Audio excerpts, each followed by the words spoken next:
What does it take to turn a skeptic into a believer? I couldn't control my own body.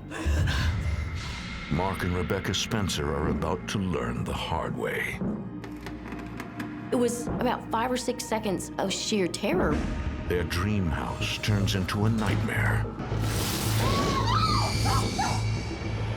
when they discover its horrific past. Hearing all those voices just really changed my life. In America, there is real evil. It lurks in the darkest shadows in our most ordinary towns. Between the worlds we see and the things we fear, there are doors.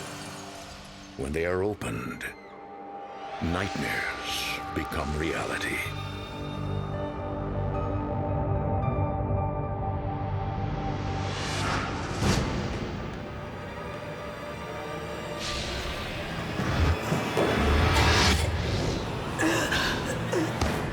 Rebecca! What's wrong? I saw something. A ghost.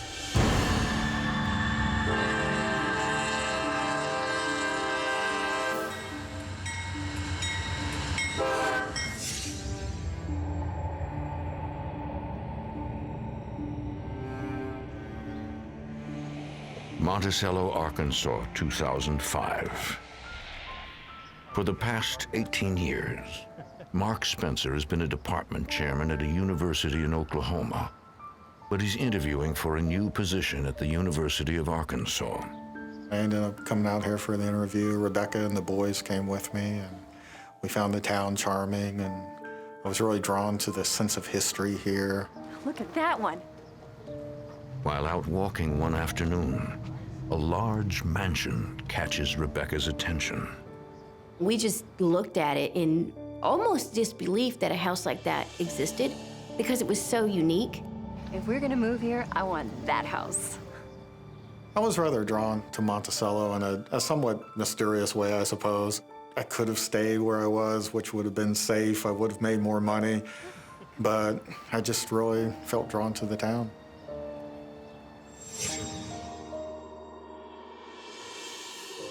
The following day, Mark accepts the job. Rebecca is thrilled. She can now pursue her dream house. That afternoon, they pay a visit to the owner.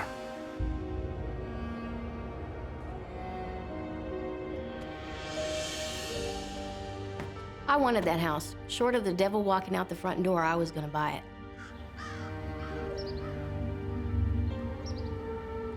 It was all kind of gloomy and eerie.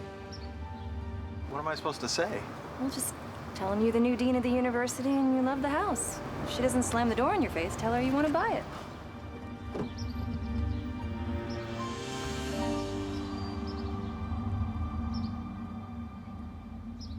After getting a close look at the house, I was having some serious second thoughts about trying to buy it because it seemed to be in such a dilapidated state.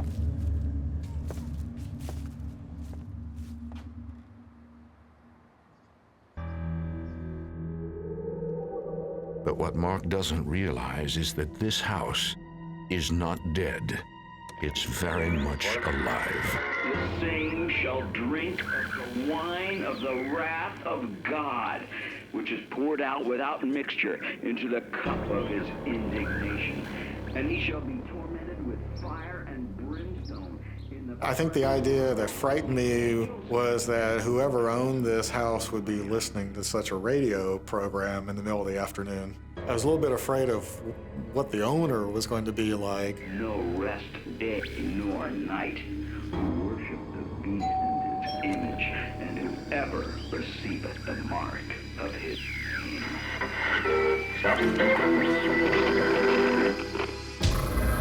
I was glad that nobody answered the door.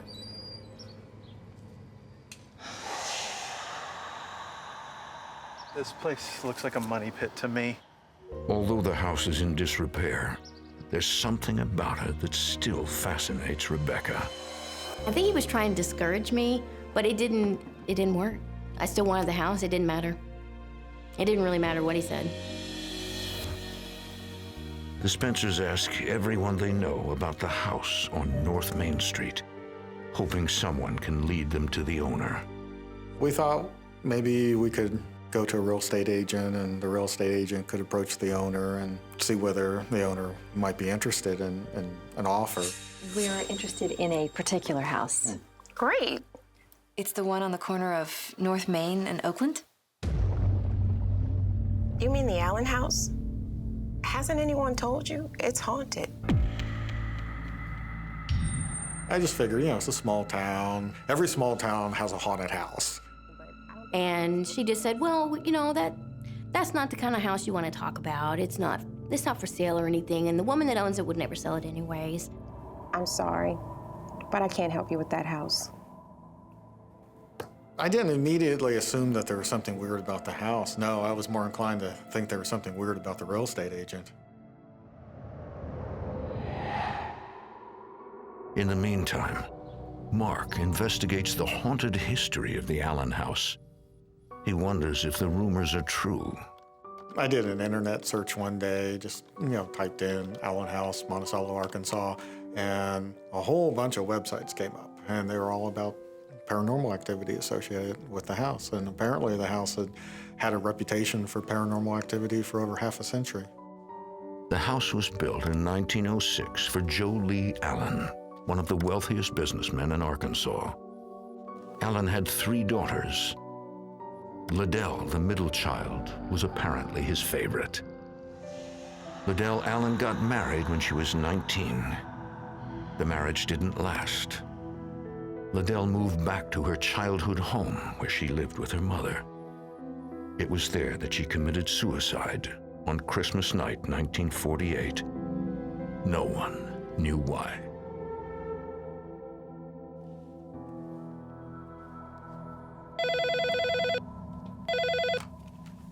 Hello? I got a call from the owner of the house, and she said that she understood that I wanted to buy her house.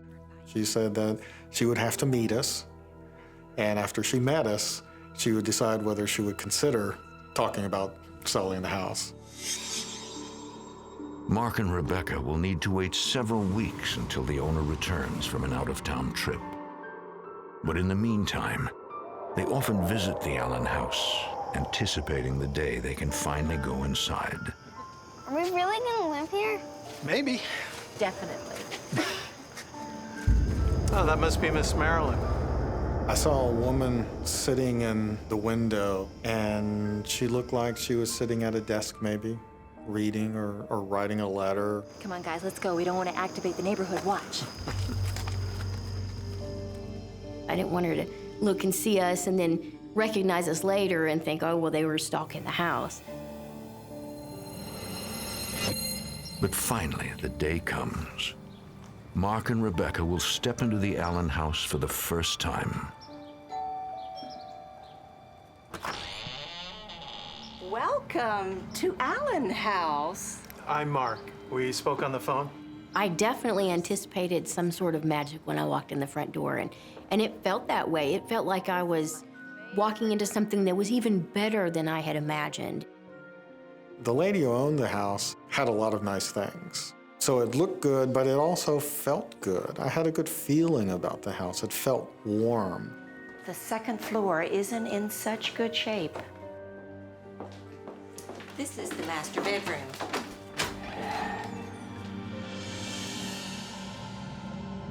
Is this the room that overlooks the street? Yes. I immediately could see that this was the second-story room in which we had seen the woman in the window. And what was surprising was that we couldn't get into the room because the room was packed full of furniture and boxes. You must have done a lot of heavy lifting to get these boxes in here. We saw you sitting at the front window just a few days ago. I haven't been in this room for months. I figured that my wife and the kids and I had all experienced some sort of common optical illusion. Maybe it was a ghost. I'm sure you've heard by now that this house is haunted. We don't believe in that sort of thing. Oh, but it's true. This house is haunted. She told Mark that he would hear lots of stories about it, but not to worry because she had had the house exorcised. When I first moved in here, I could hear the ghosts talking constantly. They don't talk as much now. My response to that was that, well, she was just probably a little crazy. And I wanted to be polite, and after all, I was trying to buy her house, so I just kind of went along. I said, oh, well, that's really interesting.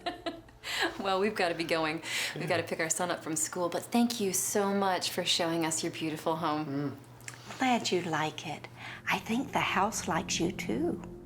That's when she first came out and said that she was thinking of selling her palace and that God must have brought us to her because we were the types of people that she would want to sell her palace to. But yes, I think I'm supposed to do this. She said that she was surprised to find herself saying that because she never thought she would sell the house. But she had a feeling about me and Rebecca. She said that for some reason, she felt that we were meant to own it. Done. Oh my goodness, I have to hug you. But little do they know, they're moving into a house with a very dark past. We felt that the house needed to be saved and that we were the ones to save it. Perhaps Mark and Rebecca were chosen to own the house. But just what were they chosen for? You ready to buy a house?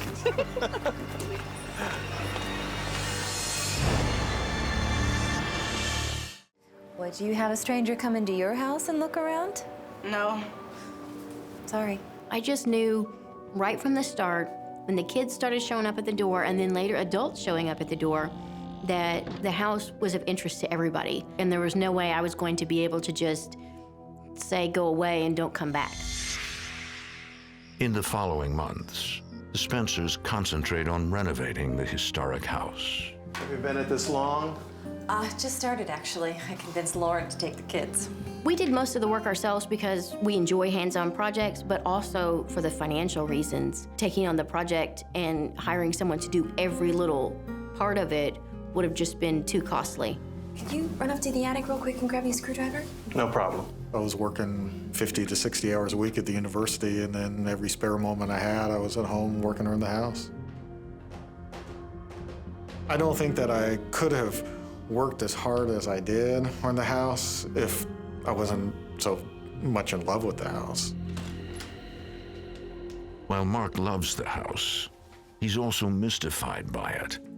The attic, in particular, holds great mystery.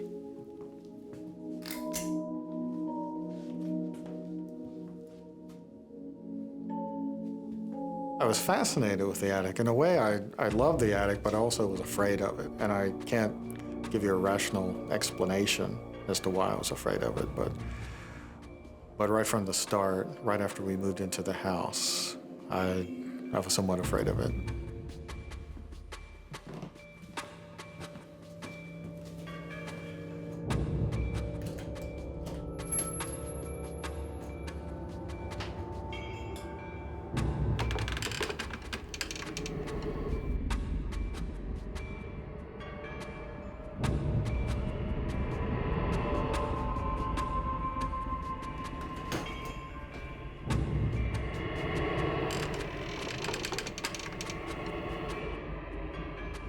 Mark's uneasiness grows.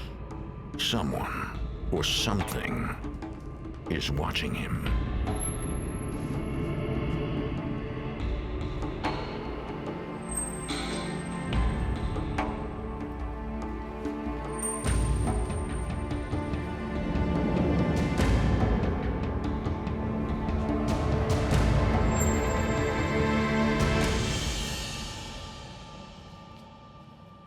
One of the little things that I found in the attic was half of a photograph of an infant. And on the back of it was enough of an inscription to determine that it said Miss Liddell. And I wondered, why would anybody tear a photograph of a baby in half? But then, something unusual catches his eye.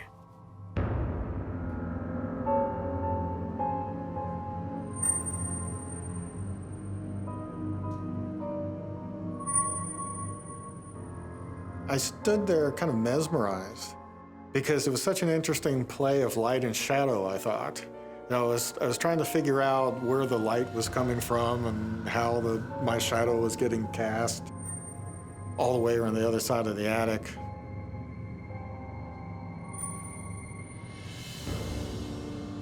And then what was really strange was that when I moved, my shadow didn't move.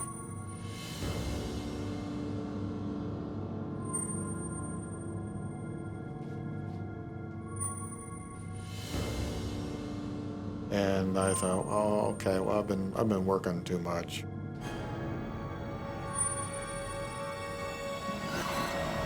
At the time, I was just determined really not to think much about it.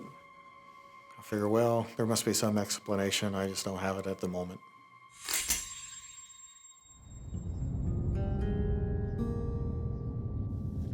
But who was this mysterious Liddell? The next day, Rebecca follows up and discovers that this woman grew up in the house and later died of an overdose at the age of 54. The only thing I really understood about Liddell from the newspaper was her obituary. That said the most about her. It really said that she was a very well-loved woman who cared for everyone but herself.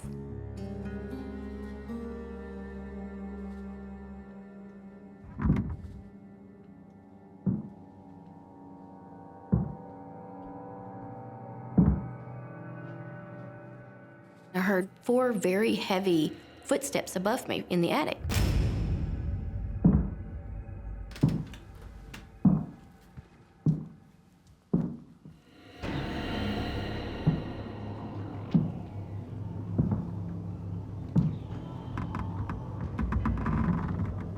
I was absolutely certain that someone had snuck in the house and was hiding out up there.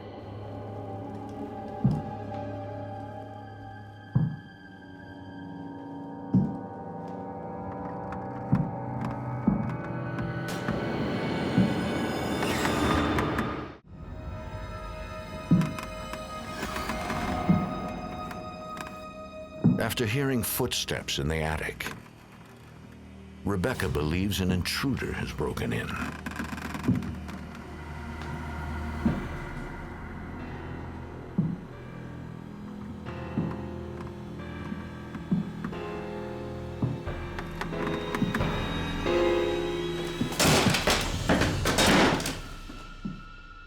But shortly after, the sounds of footsteps disappear.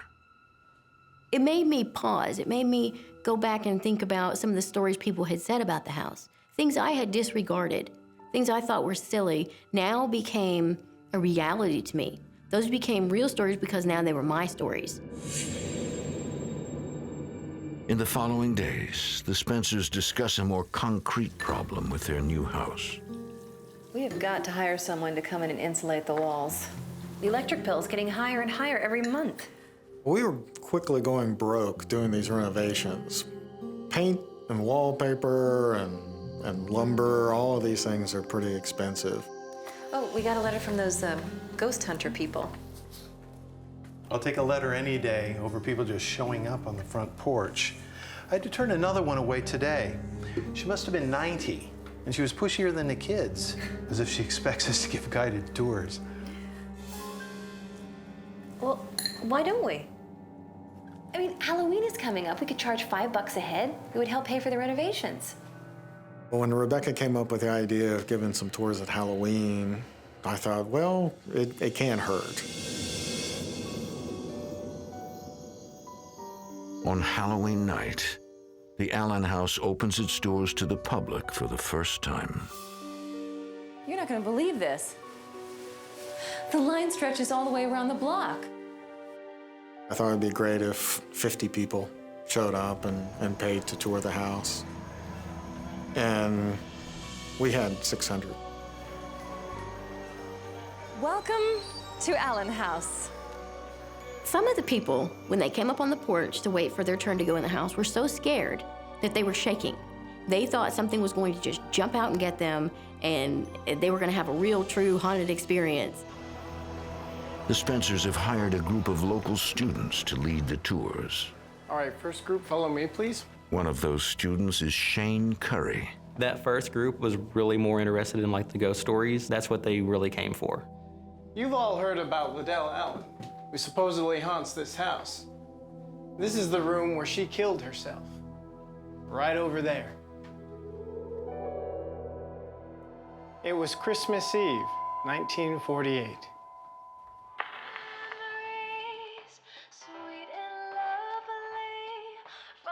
Caddy Allen, Liddell's mother, was hosting her annual Christmas party. Liddell was, of course, in attendance. Good to see you. We'd heard some accounts of the Christmas party of Liddell seeming a lot more somber than she usually was.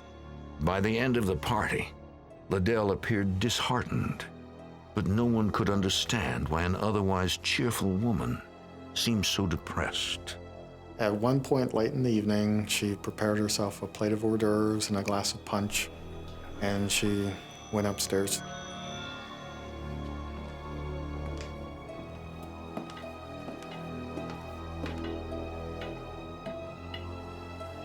Late that very same night, Liddell decided to end her own life.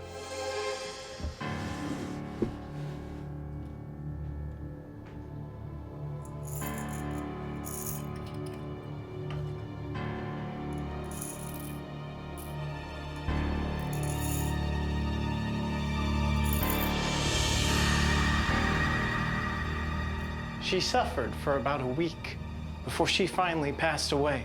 Her mother came home and sealed up this room. No one came in here for the next 37 years, until the Allen family sold the house. That's when the ghost stories began. You don't actually believe those stories, do you?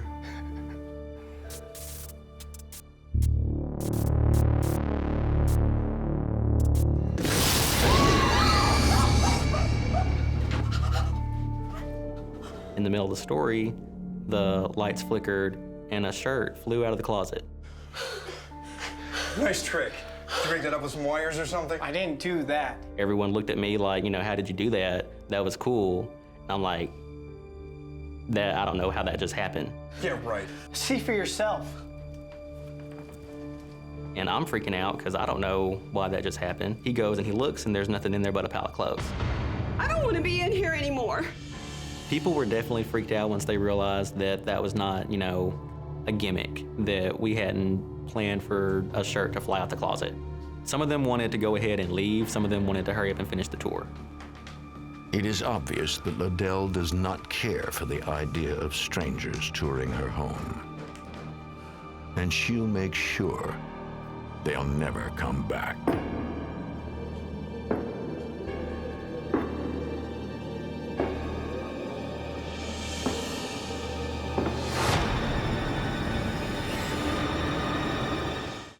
A simple tour of the haunted Allen house has turned into much more than anyone planned.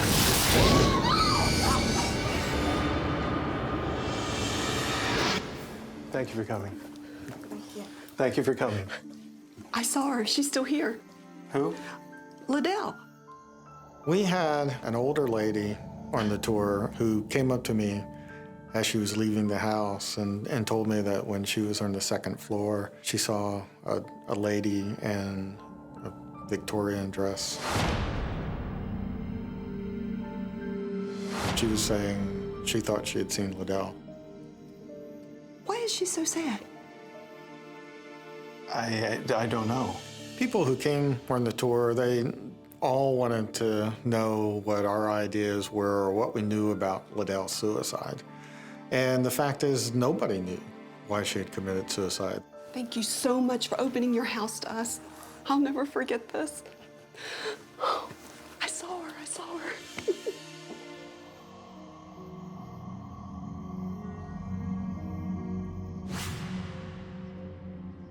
After the excitement of Halloween, the Spencers returned to their routines, still working hard to make the house their own. But someone is intent on distracting them.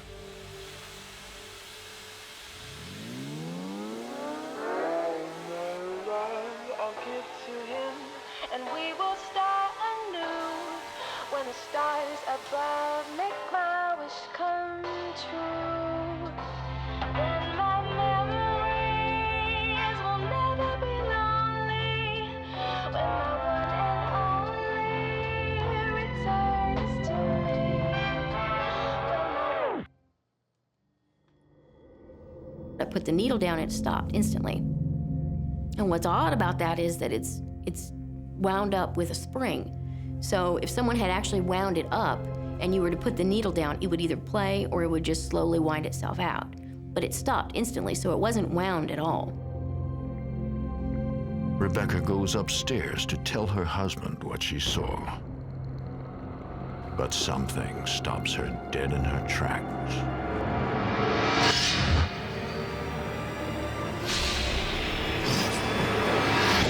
It was controlling me. I had to feel what it wanted me to feel. Rebecca! It was about 5 or 6 seconds of almost sheer terror. What's wrong? I saw something. A ghost. It's as if Liddell is trying to tell her something. But what? I still wasn't really convinced, I guess, for myself. It wasn't that I thought that she was crazy, but I suppose I just wanted to see it for myself. Come on, honey.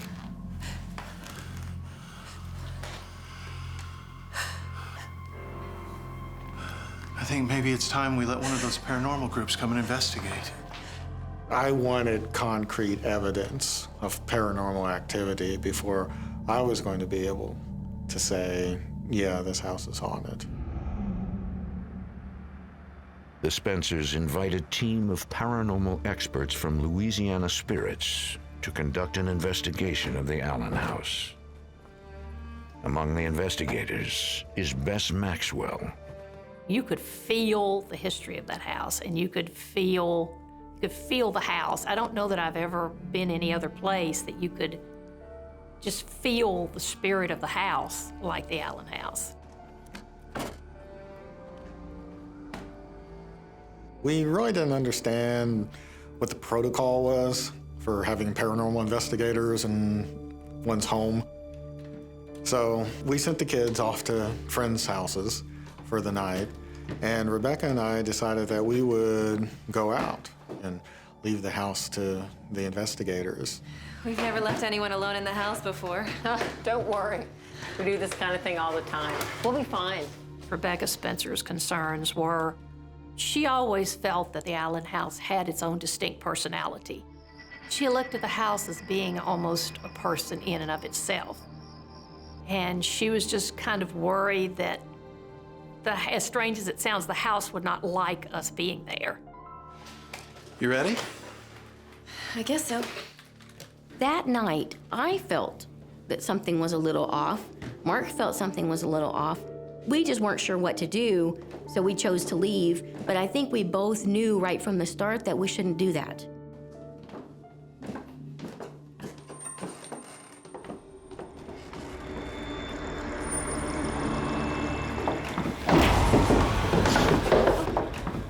Are you all right?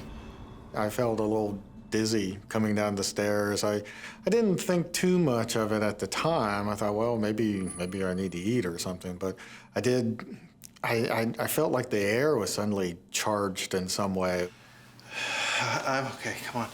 But Mark is far from okay. Perhaps it's a warning of events yet to come. LaDell. After Mark and Rebecca leave for the evening, the investigators continue their attempt to solve the Allen house mystery. The attic has always been the focal point of a lot of the activity in the house.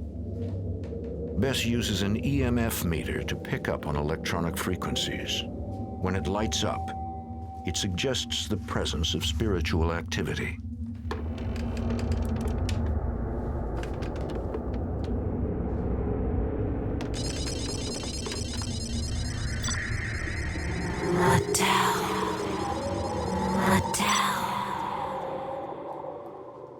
thought that one of the other investigators was coming up behind me and had just said her name.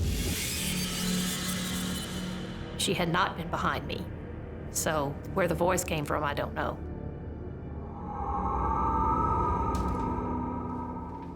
Meanwhile, Rachel Ellis sets up a camera in the master bedroom.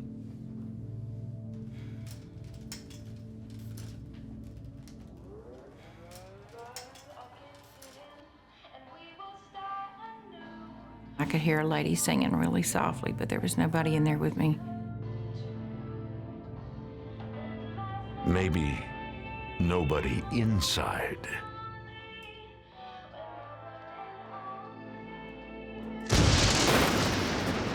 It was like lightning all around the house.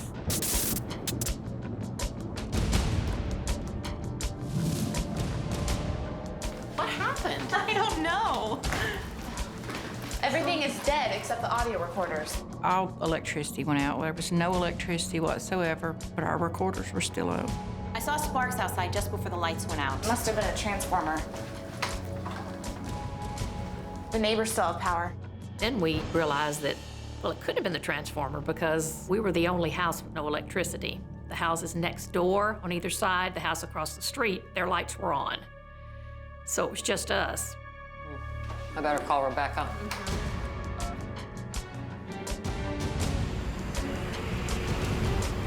We were just a few blocks from the house when my phone rang, and it was one of the investigators. My immediate feeling was, I knew it. I knew we shouldn't have left the house. What happened? Come on, follow me. I want to show you something. Here, be careful. And watch the wire. Without any probable explanation, a branch has fallen on the power lines. I'm not a big believer in coincidences, so it just seemed too odd to just say, well, it's just a limb just happened to fall off the tree just as we were about to begin our investigation. It was just too strange. It's perfectly still. There's no breeze. It's not raining. The tree limb is a big leafy limb on what appears to be a perfectly healthy tree. Since most of the equipment that the investigators use is electrical, the blackout effectively ends the investigation. A few days later, Bess Maxwell returns with surprising news. We taped this a few seconds after the power went out. During their investigation, they record several disembodied voices known as electronic voice phenomena. What happened? I don't know. Everything is dead except the audio recorders. I saw sparks outside just before the lights went out. Must have been a transformer. Not a transformer. Not a transformer. Not a transformer. Hearing all those voices just really freaked me out. The neighbors still have power. I better call Rebecca. I've never heard anything like this. And there are more. Hearing all the EVPs that LA Spirits had recorded during the investigation really changed my life, I think. For me, the truly amazing thing about this is that the voice seems to be responding to us in the moment, as if it hears what we're saying and it's trying to talk to us. A lot of the things that we do deal with residual hauntings, which are not intelligent hauntings. It's just like something playing all over and over and over on a tape recorder. You can get EVPs from that too, but this was not that. This was an intelligent haunting. This was a spirit in the house that had an agenda. This spirit wants something from us. What does it want? Well, that's what we have to find out. We thought if we could reveal why Liddell killed herself and what was going on with her, maybe then she would be done with her earthly business. The Spencers continue to be haunted by unanswered questions about the suicide of Liddell Allen Bonner. It's a mystery they cannot ignore.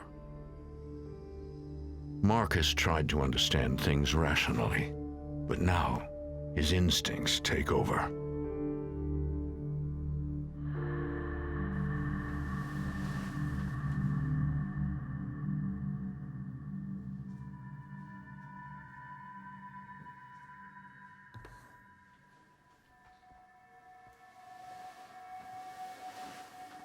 One Saturday morning, I woke up and I immediately felt the compulsion to go to the attic.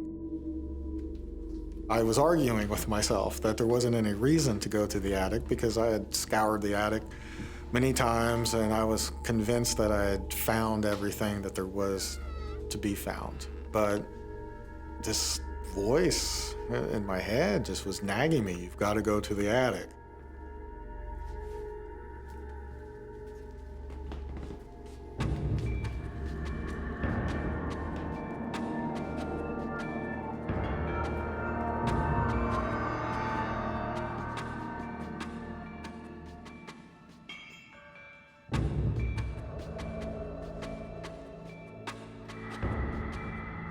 I looked down at that opening, and at first I didn't see anything.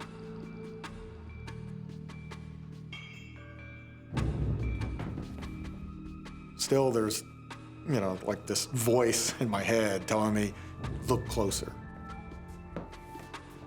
It was almost like a hand was on my shoulder, pushing me down.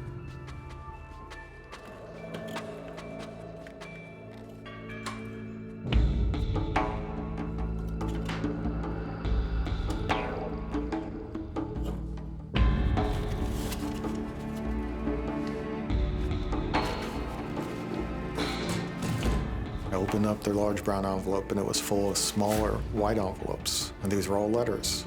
And they were all postmarked in 1948, and they were all addressed to LaDell Allen Bonner. They were all written to her, obviously, in the last year of her life. I thought that I was dreaming. I really was waiting to wake up. Mark is one step closer to solving the mystery as he's about to discover the shocking truth of Miss LaDell Allen.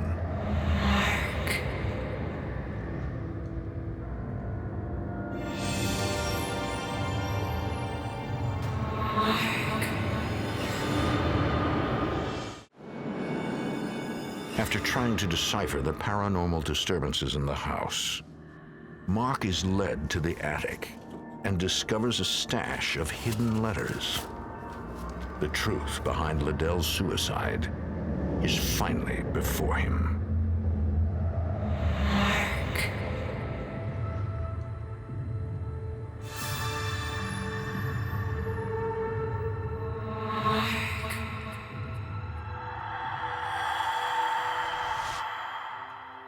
Mark?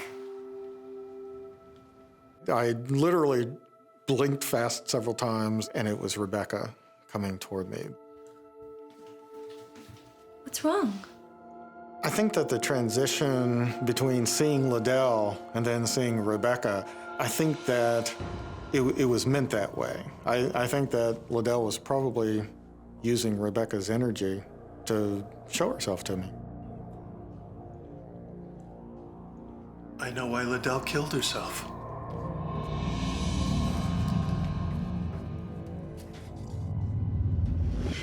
Later that afternoon, Mark and Rebecca read through all 82 letters, hoping to unveil the mystery behind Liddell's secret past.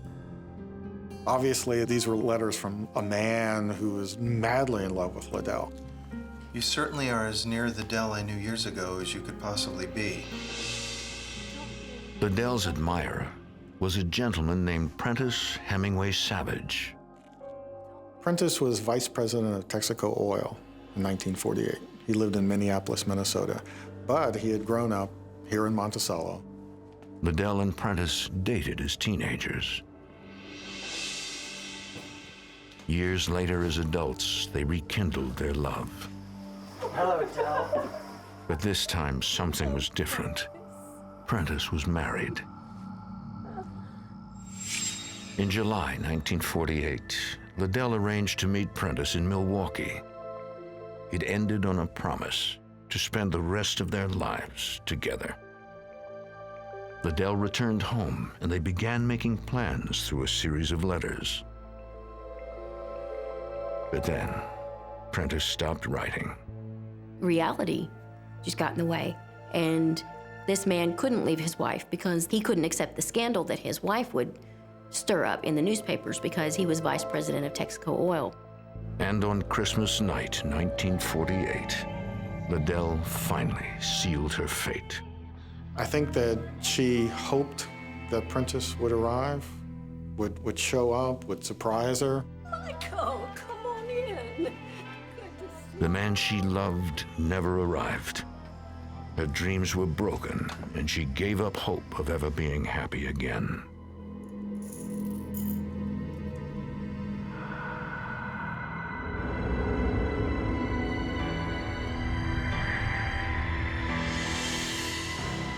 I'm reading these letters full of these wild promises and declarations of love, but I know how it ends.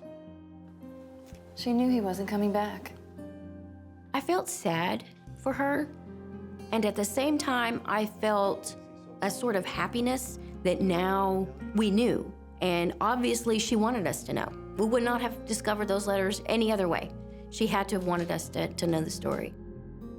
She had nothing left, and she couldn't pretend anymore.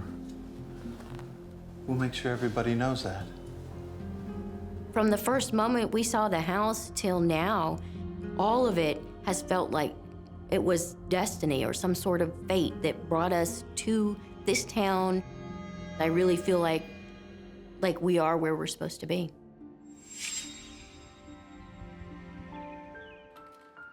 What I think I've experienced following my discovery of the letters is a greater awareness of Liddell's presence.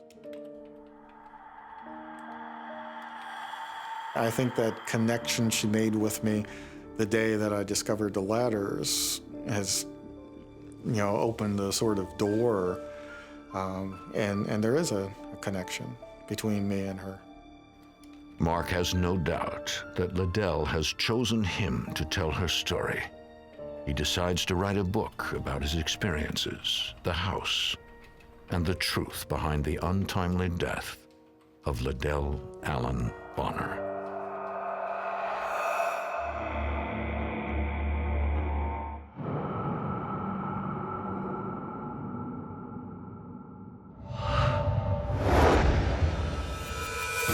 An Arkansas couple thinks their dream house is the deal of a lifetime. But there's a reason it's such a bargain. Tell us who you are. That was the worst thing we could have expected it to say. And what they don't know will hurt them. Then I knew there is such thing as ghosts and demons. We had to have help, or we might not survive. In America, there is real evil. It lurks in the darkest shadows in our most ordinary towns. Between the worlds we see and the things we fear, there are doors. When they are opened, nightmares become reality.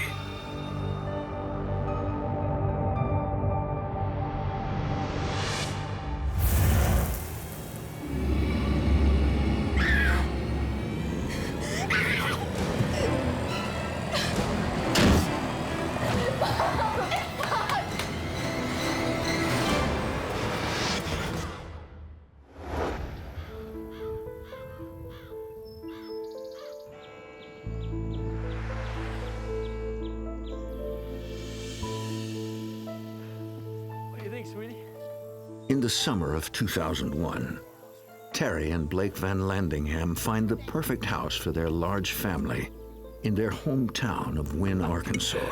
I can't believe we did this. Terry is relieved to find such a nice home in their price range and in a good neighborhood. It was just so big, and it was old, and it was right in the heart of Wynne. Well, we jumped on it. It was a great buy. My husband worked really, really hard. He drove a truck, which kept him away from home a lot. We're gonna have to take more routes. Be gone more. I worked in a law office. I also taught dance part-time. 8-year-old Ethan is Terry and Blake's youngest child. Ethan looks up to his more outgoing sisters. Heather shares a room with her older sister, Brianna. Heather and Brianna had the most awesome room of the house. It was like an apartment over the garage, and they loved it. I fell in love with the house because we just had so much room. We could do anything we wanted to and not get in anybody's way. Isn't it wonderful? But Brianna's excitement quickly turns to apprehension. I don't know. It doesn't feel right. Brianna felt like something was watching her. There was just something about the house that she was uneasy about. Sorry. I told her, we'll be all right, it's just a new house. You know, you got to get used to it. 2 weeks after moving in, Terry is doing housework.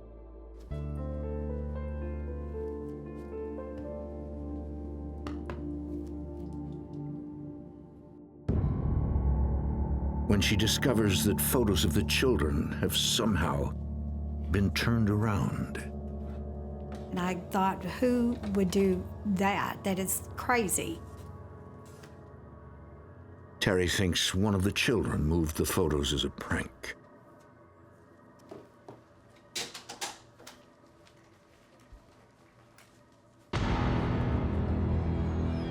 They would be all flat down.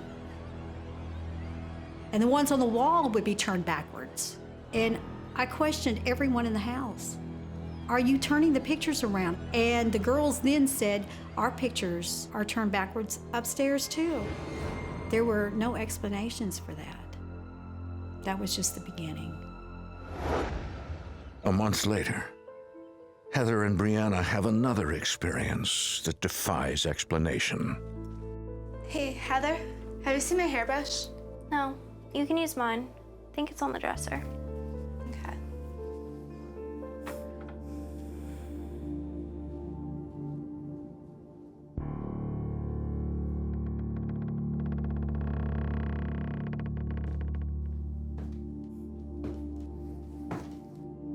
Ethan? Whenever Ethan can't sleep, Ethan? he comes upstairs to stay with his sisters.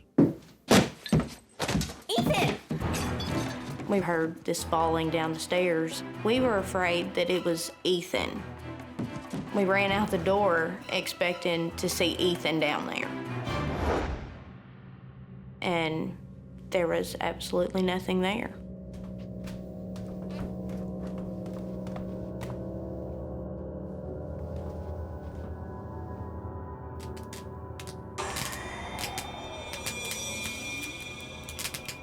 We told my mom and dad about it the next morning.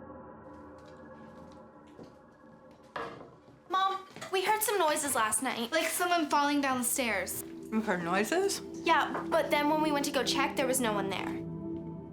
Blake, could you please check the steps for the girls? I'll take a look at it when I get home. I gotta go.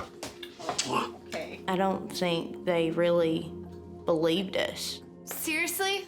Terry thinks the noises are just the house settling. And I would just reassure them that there was always going to be noises and a house is going to creak because it's old. For the next month, nothing unusual happens in the house. Then, one afternoon, the girls return from school to find their bedroom in a shocking state of disarray.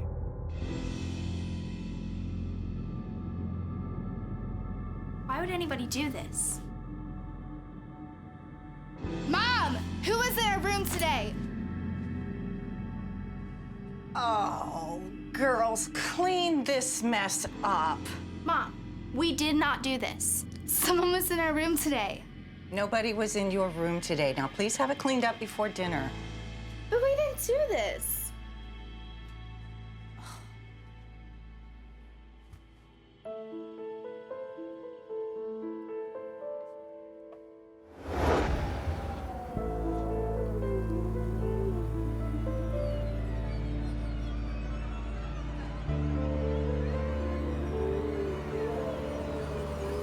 Heather and Brianna both know there is no logical explanation for the wind in the room or the floating trash.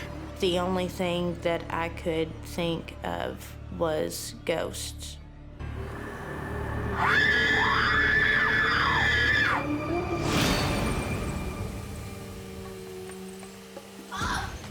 Mom! Mom, you won't believe it. What? I think we have a ghost. Brianna, it's an old house. You're going to hear noises. These weren't just noises. A piece of trash floated in the air. I saw it too. Brianna is dramatic. She is my little drama queen. I always felt like maybe she was stretching the truth just a little bit. Brianna, don't you have play rehearsal?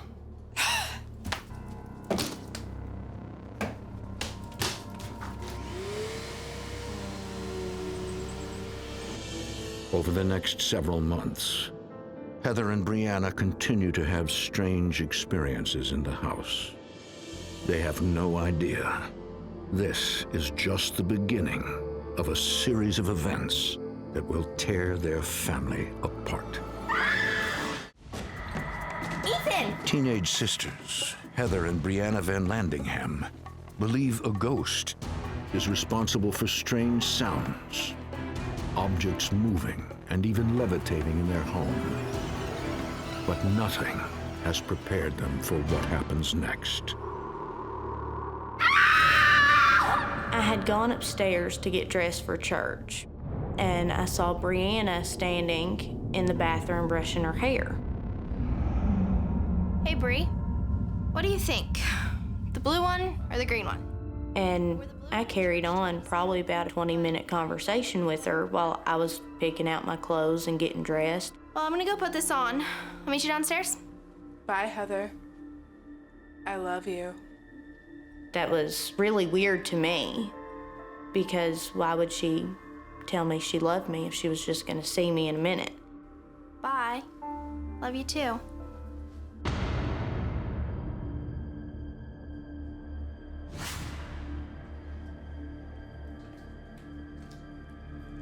How'd you get down here before me? What do you mean? I was freaked out. You were just up in the bathroom. How'd you pass me on the steps? I never use that bathroom. I've been down here the whole time.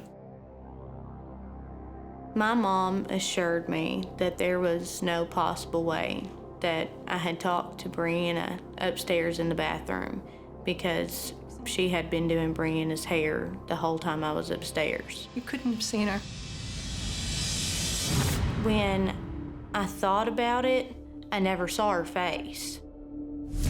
I was truly terrified at that point, because I just had a conversation with my sister, and it turns out that there was no way that that was my sister. I had no idea what it was or who it was. My biggest issue was trying to get someone to believe me. It wasn't my imagination. I know what happened.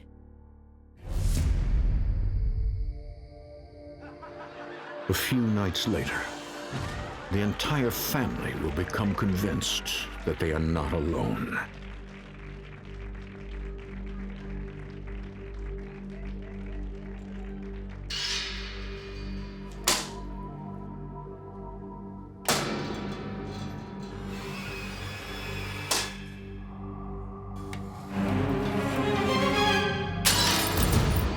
And we all just stopped and just looked like, oh my gosh.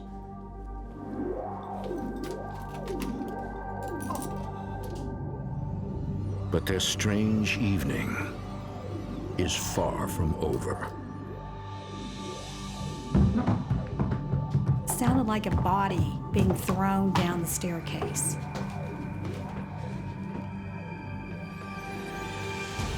See, I told you there was something in this house. Yeah, that was strange. We all knew that there was something that was not right in the house. I was calling Blake every day, saying there is something in our house.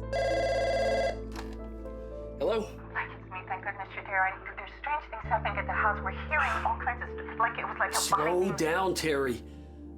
Are you sure you heard it? Yes, I heard it. I have ears. I heard it. There must be a reasonable explanation for everything. We'll talk about it when I get home. I love you. When you're out on the road and your wife's calling you up and she's telling you that these crazy things are happening at home, you get this gigantic, helpless feeling. Your man needs to be there, and he wasn't. The following week, on her way home from shopping, Terry spots a friend of Brianna's walking out of the garage. What's Mia doing? It's strange. And we thought that was odd. There's nothing in the garage other than the vehicles. And I couldn't understand why she did that. We go in, everyone's in the den, they're watching TV.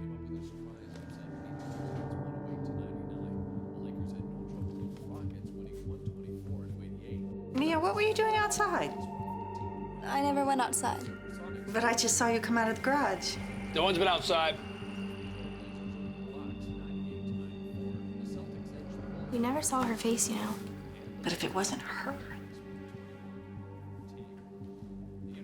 Terry now believes Heather's account of seeing Brianna in the upstairs bathroom, while Brianna was actually downstairs.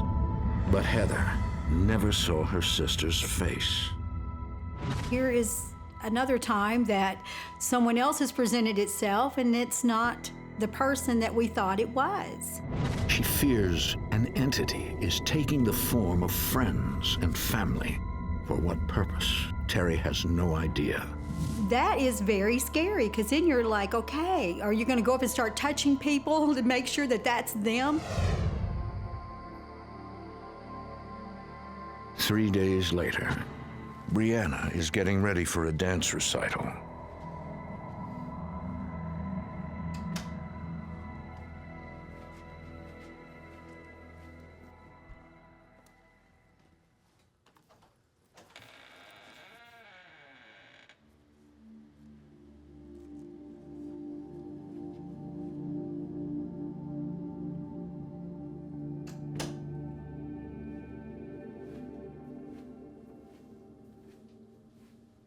There are a few minutes before Brianna has to leave, so she watches television to settle her nerves.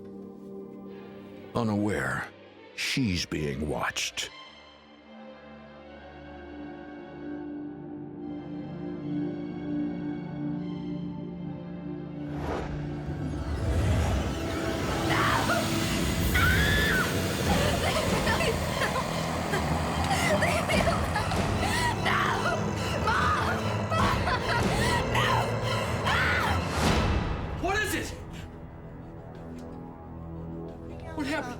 Scale of 1 to 10, 10 being the worst, I'd put it right up there at a 10.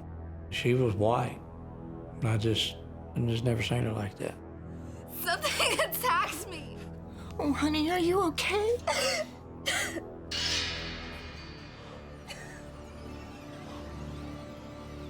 Brianna could never have done this to herself. But whatever it was had such force that it left marks on her body. There was no way Brianna could have made those marks herself. My dad's own hand couldn't even leave fingerprint marks that far apart. Start seeing your child marked up. As a dad, you have this feeling of helplessness. What can I do to defend my children against something like this? I think this was the stone that finally made me realize that, yes, there is something going on here, and it is beyond me. Blake and Terry move Brianna downstairs. Heather insists on staying in the room. Are you sure you want to stay up here by yourself? Don't worry about it. I personally felt like Brianna was the attention. It was drawn to her, it fed off of her, so I wouldn't have any issues staying in that room. 3 days after Brianna is attacked, Heather is in the upstairs bedroom, alone. Cause we don't need a thing. turn the music down, honey. Heather. Hey, Mom. Just keep the music down a little bit, okay? Sure, Mom.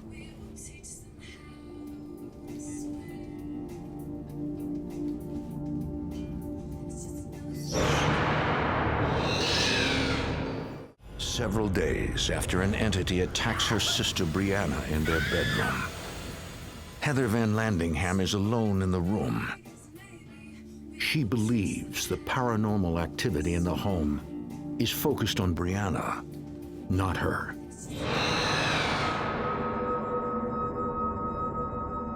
She was just looking at me. It was weird because I never felt uncomfortable or threatened by her.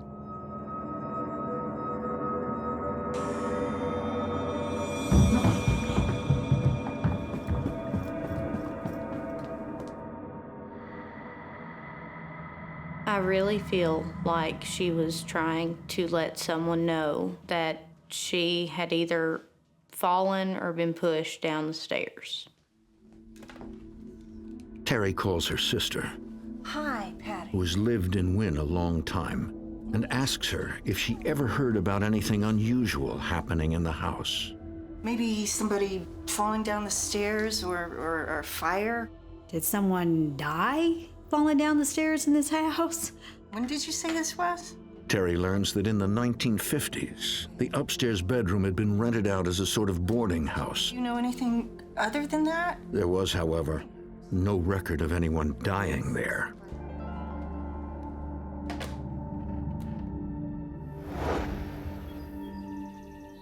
Everything calmed down for a week, but things still went missing. Pictures are still knocked over. Ethan avoids the brunt of the paranormal activity until one afternoon after school, he goes to the upstairs bedroom looking for Heather.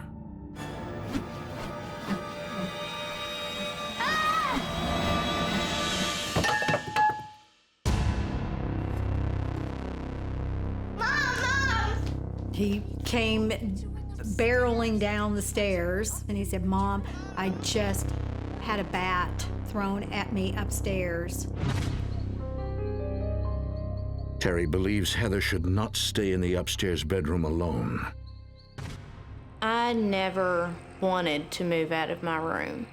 No matter what, I still loved the space of that room. Anytime I was up there alone, nothing had attacked me or physically touched me. The entire family is frightened of the entity in their home, but moving is not an option. It was a hardship to even consider moving financially. We didn't have anything saved, didn't know how we could just up and just leave.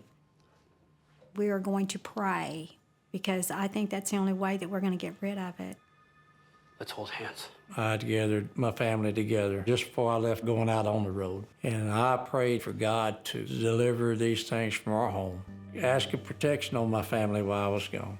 Lord, we know that you are the one in charge, but we need your help.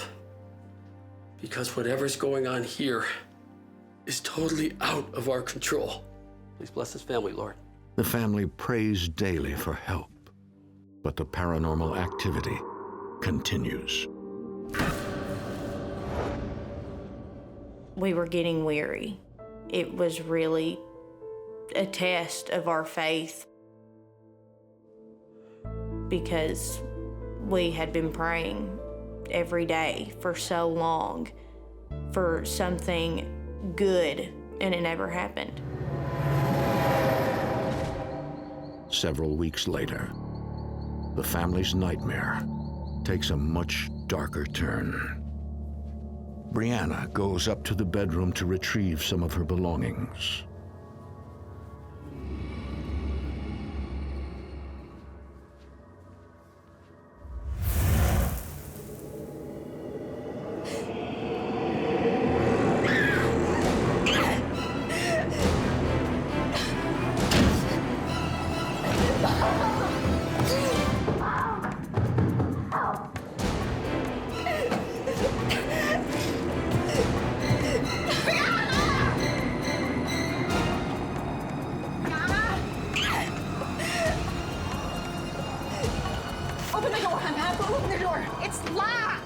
try to do anything that you can Unlock the door.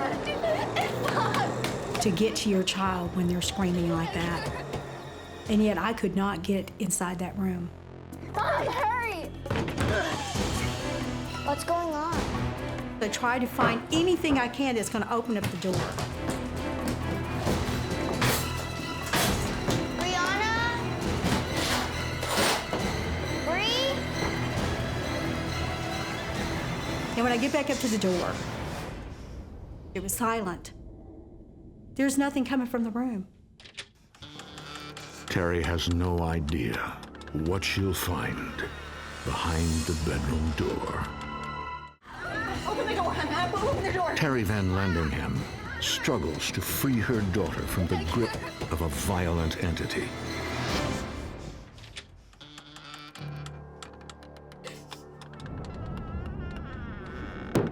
Oh, honey. I can't even describe her horror. Honey, what happened? It was a shadow. And it smothered me. Oh. She said he was just a black mass, and he was as tall as the ceiling. It had no face. All right, come on.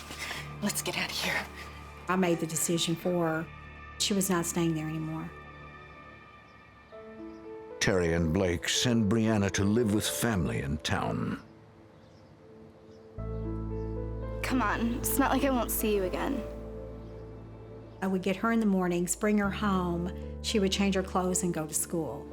But she didn't spend the night at our house anymore.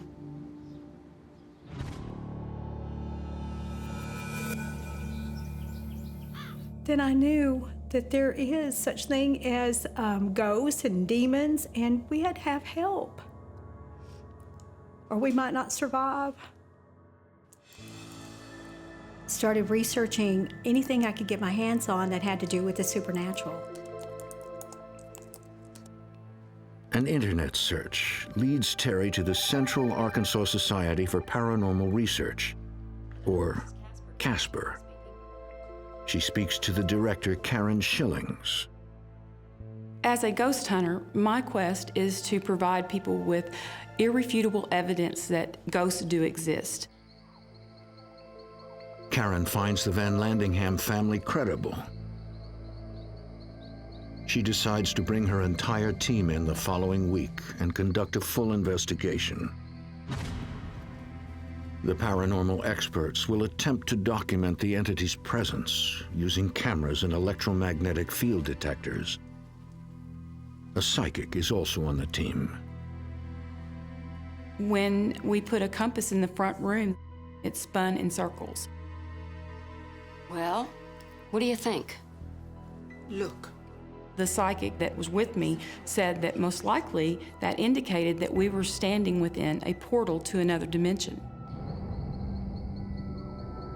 One of the reasons the VanLandingham home could have been haunted is simply because of the location.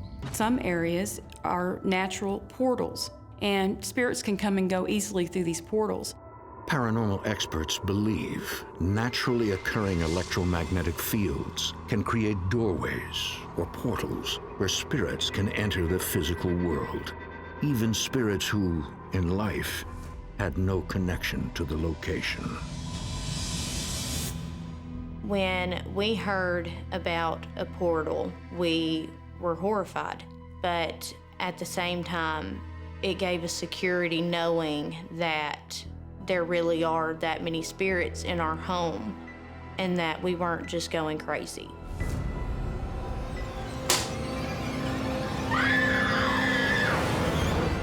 I thought, how are we going to survive this? If it's full of entities, what are we going to do? In the upstairs bedroom, Karen and the investigators conduct an electronic voice phenomena, EVP session. They hope to capture the voice of at least one entity on tape. Why are you here? What do you want with these people? Leave us alone. Leave us alone. Leave us alone. I am not leaving. We were all too stunned to say anything. We didn't know exactly what it was, and then it became apparent that it wasn't her voice. I am not leaving. After a few seconds, I realized that she was actually channeling a spirit. It was very startling.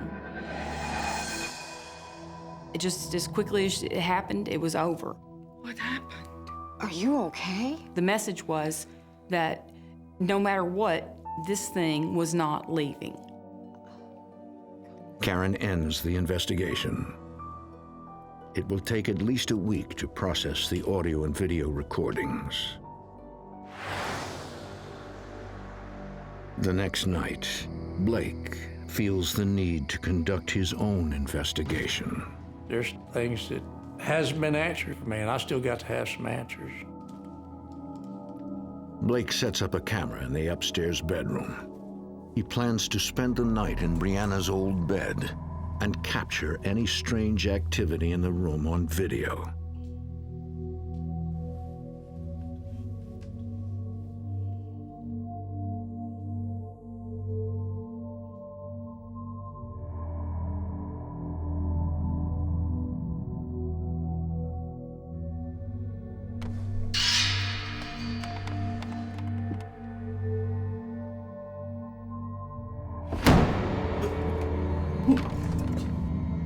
The drawer slammed very hard. I got up and went over and checked my camera. Still had plenty of time running on the camera, so I returned to bed.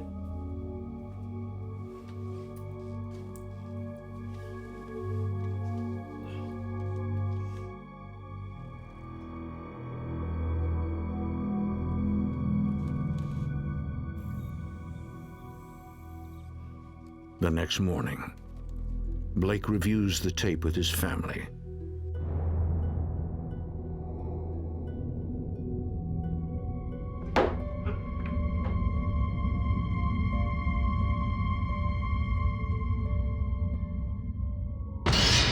You see it? A face. All of a sudden, there's a partial face with a cat eye. You can see part of the bridge of the nose, a little bit of hair hanging down on the forehead. It looks demonic. But there's something else. I couldn't hear it at the time. You have to crank the sound up. Release my child from this evil, evil, evil. Release my child from this evil, evil, evil. And she keeps repeating evil like a broken record. Blake VanLandingham finds the proof he is looking for. I just thought, oh my goodness, you know, what I'm thinking I'm dealing with is real. After his family is terrorized by something he cannot see or understand, Blake VanLandingham conducts his own paranormal investigation.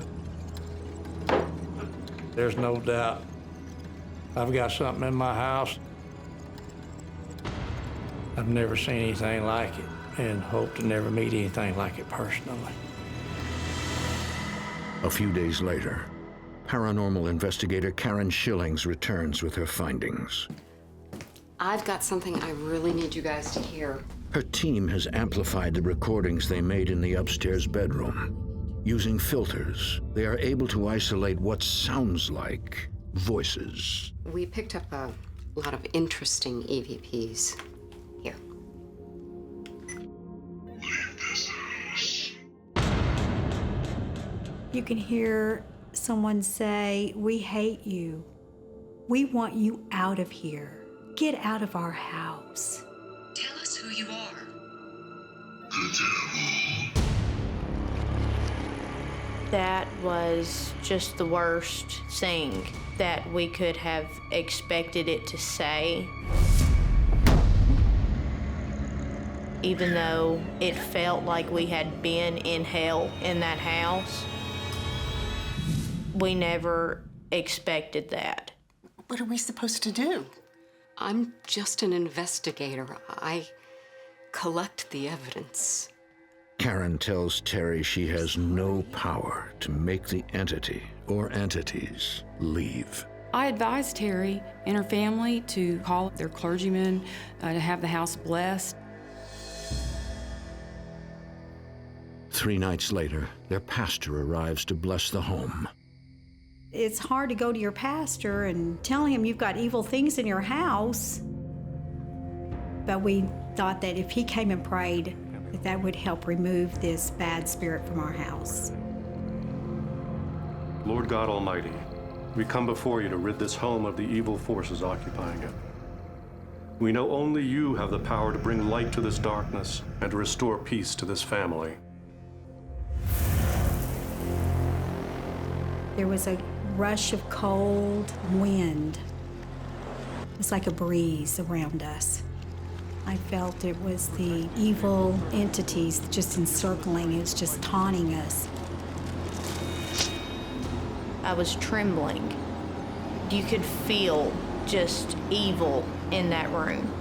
I just kept my head down and my eyes closed because I was afraid that I was going to see something, and I didn't want to see it.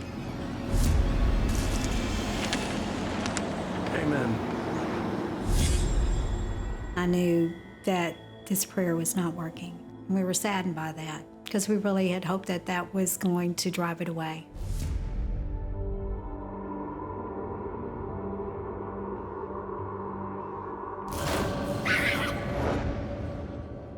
Later that night, the family hopes and prays for restful sleep.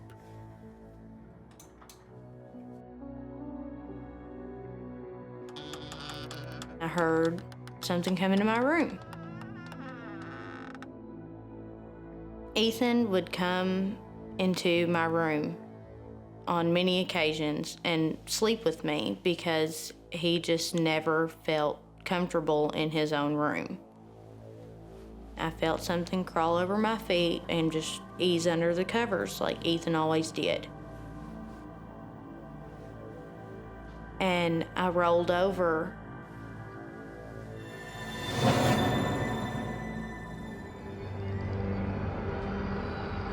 You could see where the covers were raised and there was an indentation in the bed, but there was nothing laying there. I was beyond scared. I couldn't move. I couldn't yell. I was afraid it was going to hurt me. Lord Jesus, please make it go away. I just kept praying that it would go away, and I never slept in that room again. The other children were so petrified that Heather did not sleep upstairs. She slept in the den. Ethan no longer slept in his room at all. We should have left, but you put a lot of money into your home and you think that you're going to be there forever, and that's your dream house, and you're still hoping, you're just still really hoping that you're going to get to enjoy that house like it used to be. A few days later, Karen Schillings, the paranormal expert, returns alone to investigate. Karen believes the entity is not attached to a particular person, but resides in the house. To test that theory, she asks Terry if she may spend the night alone in the upstairs bedroom. I did this despite the danger that I might face because I really wanted to capture something undeniable on tape.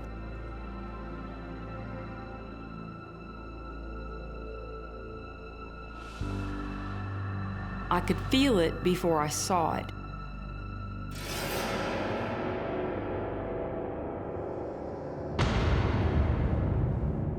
And then I realized that I was nose to nose with this thing.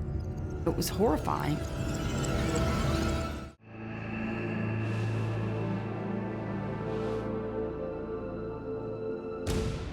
Paranormal investigator Karen Schillings comes face to face with a dark entity taunting the VanLandingham family. I realized that where I was staring should have been a face, but it was just a black hole with a swirling mist in it. It felt horrible. I felt like I was smothering in it, and it was prickling me. Karen cannot move. Whatever it was emitting, I was caught up in it, and I commanded it to leave over and over again. Commanding leave. And it didn't seem to have any effect on it. And finally, I felt the thing lift off of me. Karen believes the VanLandingham family has seen this entity several times. There were multiple occasions where the girls and family members saw this thing. It would be dressed like their friend, it'd be dressed like their relative, and it would have the same type of hair, but they never saw its face. It was something that had no face. I think that it's a demon maybe manifesting itself into someone else. I just don't think it wants to show itself. That's the whole purpose of not being able to see a face, is it just doesn't want to show itself. The next morning, Karen tells Terry about her experience. This thing is very, very evil. And it's really strong. And it wants to stay here.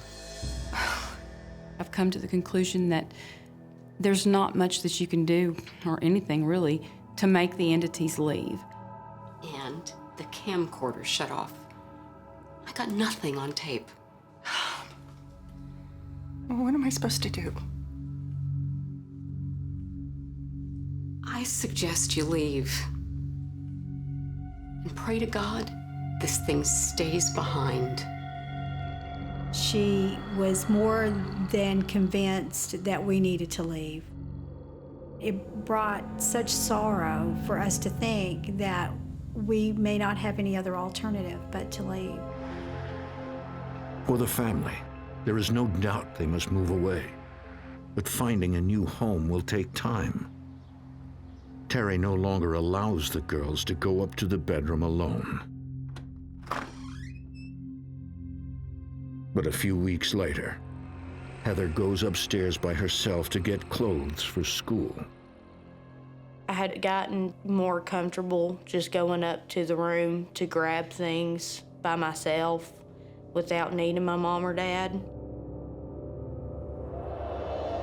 I just felt this cold gust of air come from my bathroom, and I was terrified to look.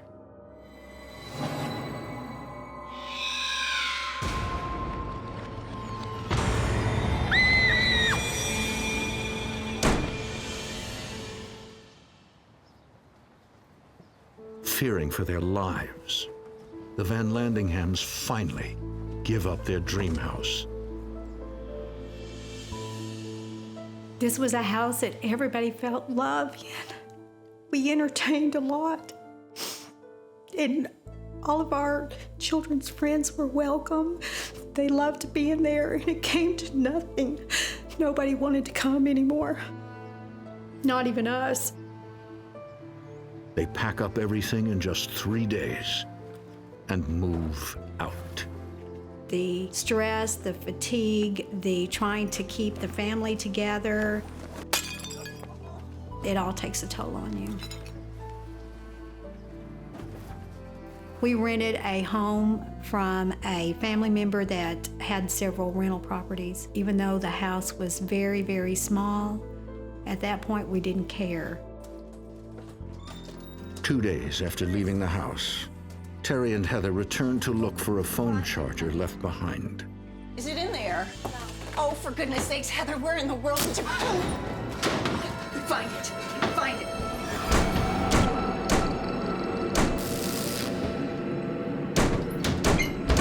And Heather and I looked at each other and we ran out of that house as fast as we could.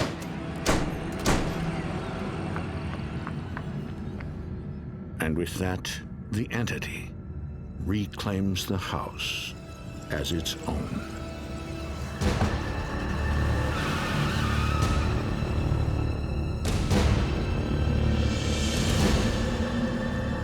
It robbed all of us of the little childhood that we had left. The house is currently being lived in. The family who lives there now has the upstairs and the staircase blocked off. It is not used. You can go by the house and the bathroom light will be on upstairs. I know there's still something in that house.